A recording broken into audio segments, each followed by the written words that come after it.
Gente, agora nós vamos ver um pouco mais sobre os quilombolas. Nós demos uma olhadinha, né, no bimestre passado e agora nós vamos ver com um pouco mais de detalhes.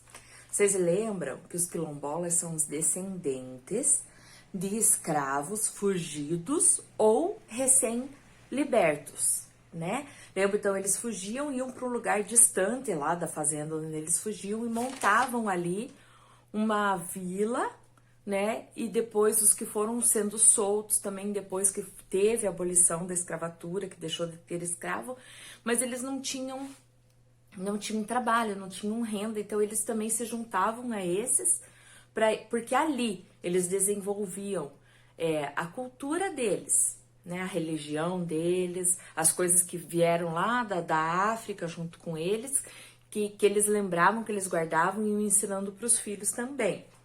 Ali eles tinham a agricultura, criação de animais, artesanatos, então eles tinham como sobreviver. E acontece que hoje ainda tem os quilombolas, são as comunidades quilombolas, que são essas mesmas regiões que eles ocuparam lá atrás. E só que agora são os descendentes. O que é descendentes? É o filho, o neto, bisneto, tataraneto, claro que agora são muitas gerações depois. Mas são esses descendentes, então, que estão ocupando ali. E eles procuram, né, seguir a tradição, mesmo tendo essa influência nossa, né? Porque agora tem muito mais acesso, muito mais comunicação. Eles mesmos, às vezes, alguns saem dali, vão estudar fora, trabalhar fora, mas eles continuam tendo a tradição deles. Às vezes eles adaptaram algumas coisas, mas eles têm muito forte ainda essa cultura, né, do quilombo ali, de quando surgiu. Eles têm, pelo governo, assim, o que é dito que é o quilombola. Eles têm que ter essa relação com um lugar, com um território, e esse território tem que ter sido onde desenvolveu-se a história deles. Então é isso, fugiu lá da fazenda, montaram ali casas, escolas, ali um lugar para plantar, um lugar para criar animal, e ali foi ficando filho, foi aprendendo coisa, foi tendo neto, morreu o vô, foi fazendo uma plantação diferente, descobriram um artesanato diferente, foi tendo continuidade. Ali se fez, né, a história deles naquele lugar. Eles têm uma história, um caminho de muita luta contra a opressão. Infelizmente, a gente vê até hoje, né, preconceito, racismo, a pessoa acha que pode ser melhor que o outro por causa da cor da pele ou qualquer outro motivo. E isso não é verdade, né? Somos todos seres humanos e temos os mesmos direitos, né? Só que eles, para conseguirem um pouco desses direitos, eles tiveram que lutar muito, batalhar muito. A abolição da escravatura foi em 1888. E só em 1988, 100 anos depois, a Constituição, a lei do país, cedeu alguns direitos para eles. Então, imagina, foram 100 anos, pelo menos, de luta para eles terem condição de ser visto pelo governo, pelo país, como comunidade, como pessoas que têm os mesmos direitos, tá?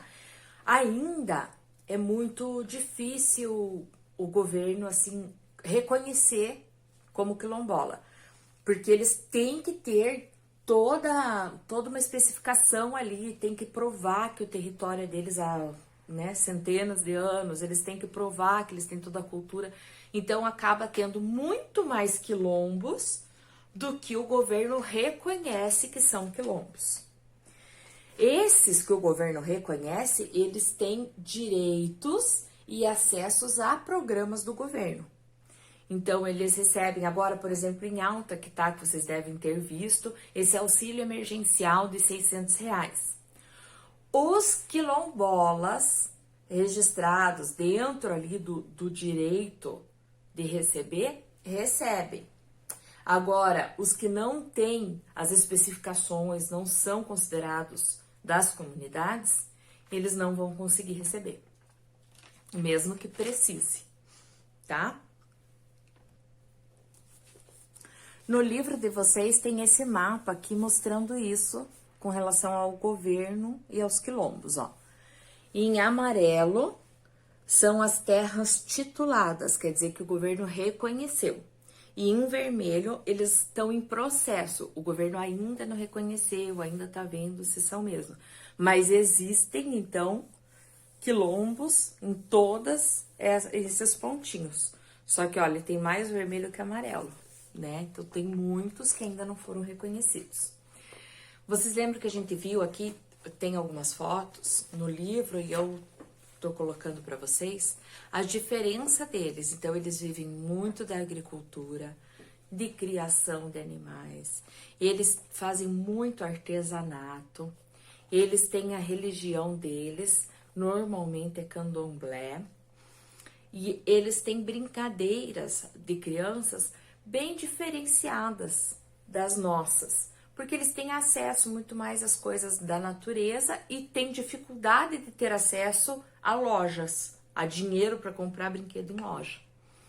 Então, eles têm brincadeiras muito diferentes também. Aqui no livro de vocês tem um relato de uma moça que ela lembra que a avó fazia boneca com milho, colocava, né, os pezinhos, os bracinhos e usava o cabelo do milho mesmo, que o milho tem um fiapinho lá que a gente chama de cabelo do milho, como o cabelo que ela podia brincar, pentear, arrumar. Então são diferentes dos nossos, né?